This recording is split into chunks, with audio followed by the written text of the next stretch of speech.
Welcome back to my channel. It's a monthly recap. I'm gonna be recapping the books I read in July and August, the last 2 summer months. Now that is officially fall in like a couple days, I decided to break out my honey apple cake, cinnamon and apple candle. So exciting. You're about to see that underneath. I'm actually wearing sweats, so. Lots of exciting books. I really feel like August, at least, was like the month of graphic novels. I really gave them a chance and I kind of like low-key fell in love with them. I'd only read like one graphic novel before. Oh, we're starting out strong. So the first book that I read in July was Carrie Soto is Back. Wow. So Carrie Soto is Back by Taylor Jenkins Reid was one of, if not the best book I've ever read. It was so good. Okay, so what's it about? Carrie Soto is this like famous tennis player thing, Serena Williams type. She holds the record for like crazy stats. Well, then she decided to retire. All of a sudden, a couple years later, there's this girl, Nikki Chan. Oh my gosh. So Nikki Chan is this newer, younger tennis player, and she is about to surpass Carrie Soto's record for number of Grand Slam wins. Because she right now has 20 Grand Slams. And so at the very beginning of the book, Nikki Chan gets her 20th Grand Slam. And so Carrie Soto's like, am I gonna let her take this from me? Am I gonna let her do this? She decides to come out of retirement and try and win another Grand Slam. I actually listened to this on audiobook, and like I am not kidding when I say this is the best audiobook I've ever read. There was a bunch of different like voices, and like in the book there's a bunch of like sportscaster like TV little segments, and the audiobook would come on like we're back with blah blah blah blah blah, oh talking about Carrie Soto. And like, I don't know why, but it got me so hyped. It was like I was right there watching the like show or in it with her, and I don't know. That is such a good book. Had me in tears, had me laughing, had me upset, had me happy, had me sad, angry. Like, if you want emotion, if you want to be going through a roller coaster of a time, if you want to have the best experience you've had in a while reading a book, you need to read that book. Because I don't even like tennis. I know nothing about tennis. And why was I so invested? So invested. Wow. Carrie Soto's Back is a 5-star read. I literally wrote, I said, I've heard multiple people say they cried when reading this, but I wasn't convinced I would have a reaction considering it was tennis. But let me tell you, I was sobbing right along with everyone else. Yeah, I was. Yeah, I was. If you don't get anything from this video, just read that book. Like, that's my number one recommendation from this video. So good. So good. Let me go get my charger. Hold up. The next book that I read in the month of July was The Short Second Life of Bree Tanner. It's a Stephanie Meyer's novel. Sorry, I'm out of breath from running up the stairs. That is so embarrassing. Oh my god. Give me a second, guys.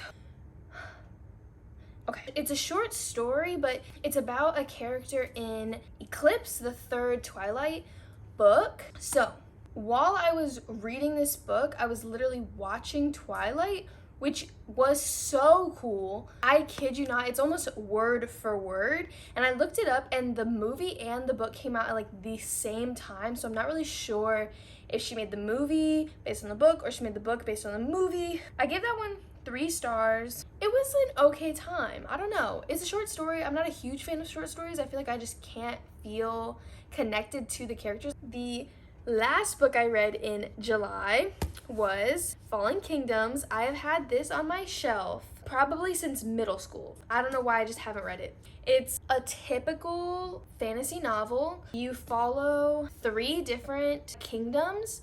I'm gonna butcher these names. The Princess Cleo, who is from Aronis. At the very beginning of the story, her betrothed, who she despises, kills somebody. that kind of sets into motion like a whole turn of events, right? Because the person that she kills is the brother to Jonas, who is who we follow from Palgia. And he is really upset that his brother just got killed in front of him for no reason. So, yeah. And then we follow the king's son, Magnus, from Limeros. His father is extremely cruel and evil, and Magnus is a little bit strange, if I don't say so myself. But anyways, so these three kingdoms are kind of like right next to each other, and they're interconnected, and their politics really revolve around each other. You're following these three different like kingdoms, but also these three different people, and kind of just seeing how their lives like intertwine. They meet at different points in the book. Jonas's brother dying really sets into motion a set of events. That set of events leads to some crazy things, to say the least. Now, I wanted to love this book so much. I really did. I really wanted to love this book. I love fantasy. This is like everything a typical fantasy book has. A little bit of war, a little bit of princesses and kings and queens and lies and deception and murder, a little magic. It should have been perfect. Something about it though, I just couldn't get into it. It took me so long to read, and I just didn't want to pick it up, or I'd pick it up and read for like a chapter and then be like, I don't really want to read this anymore. I follow another girl, Reagan, on YouTube, who's a booktuber, and her review said nothing about this book surprised me, and I feel like I really identified with that. You know, I love fantasy novels, and there's a lot of fantasy tropes that you just kind of expect, but like throw in a little pizzazz, right? Maybe. Anyways, the next book I read, this is actually for another video that I am doing right now. I read The Impossible Journey by Gloria Whelan.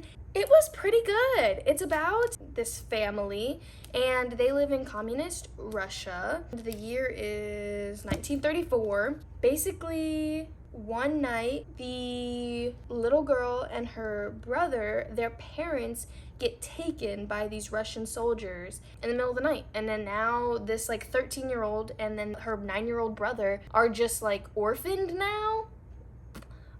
Yeah, pretty crazy. And you just learn more about communist Russia. I thought was really interesting. You learn about the like native Russian and Siberian people, which I thought was really cool. And then it turns into kind of like a Huckleberry Finn gallivanting across the countryside looking for her parents. So pretty cool. It's not cool, it was very sad. It was very sad. Sorry, let me clarify. This book was very sad.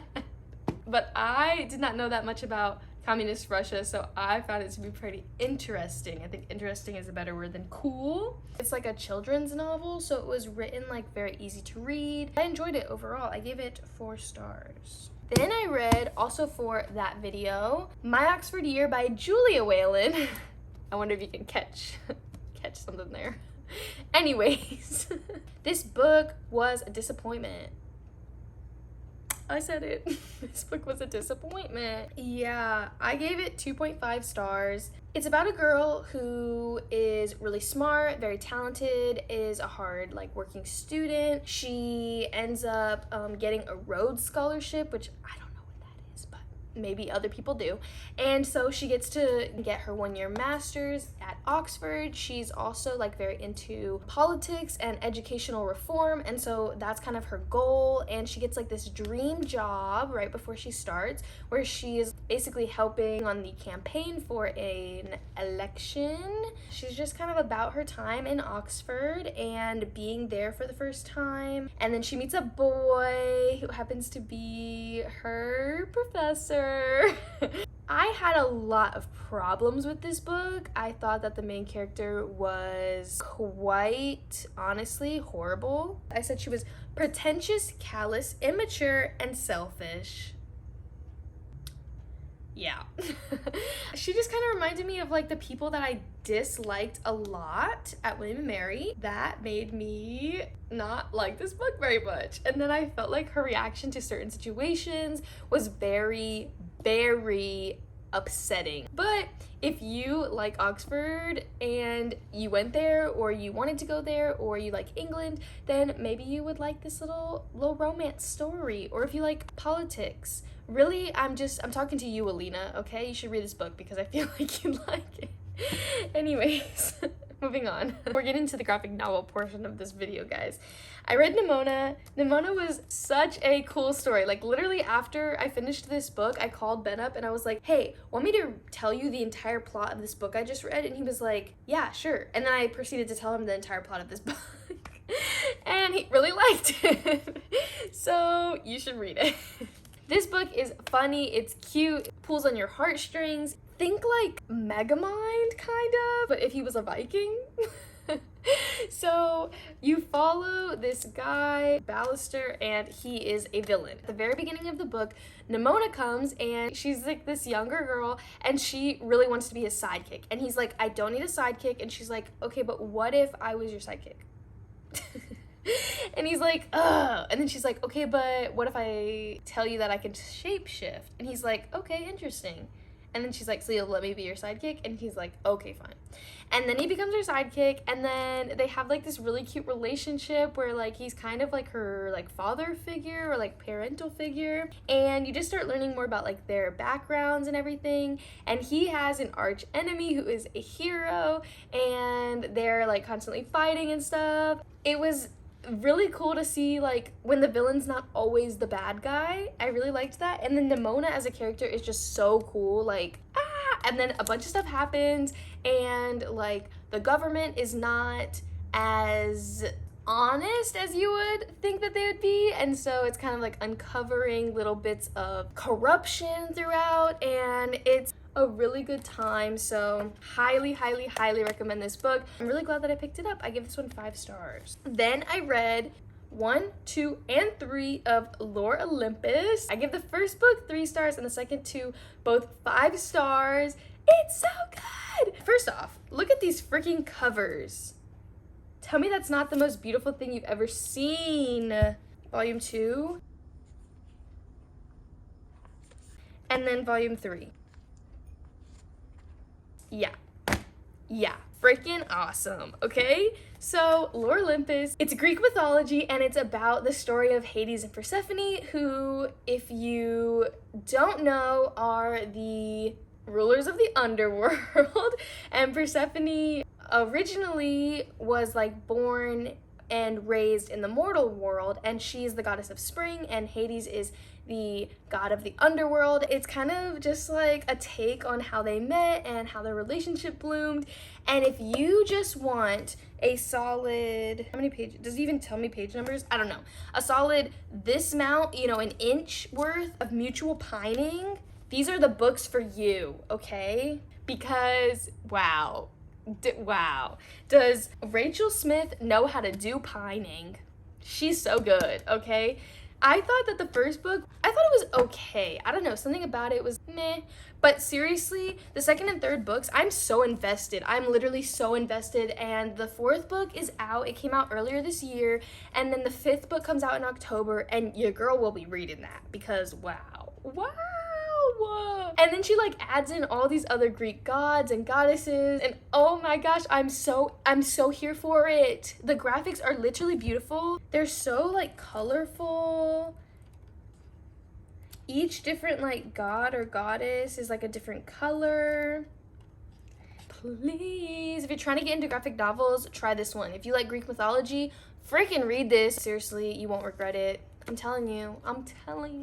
Trust me, please. I know you have no reason to trust me, but trust me, these are so amazing. I think that might be all of the books that I read in the month of July and August. Thank you so much for coming and listening to me ramble about books for however long this video is. That was 9 books that I read in 2 months, which is pretty dang awesome. I hope you enjoyed. I hope that you got some book recommendations out of this. If anything, give graphic novels a chance, okay? Because they're so good. This one, wow, just a great story. Lore Olympus, if you like Greek mythology, it's a must read. Seriously. Miss Carrie Soto. life-changing, okay? August was the month of life-changing things. I saw Adele, I read Carrie Soto's Back, I got into graphic novels. So change your life, do something crazy, like read a graphic novel or a genre you've never read before. Tennis, I don't know if I've ever read that before. And it might surprise you. Like, subscribe, and leave a comment down below. What is your favorite genre? And if you have any book recommendations, of course, send them my way. I love you, thank you, and I'll see you in the next video.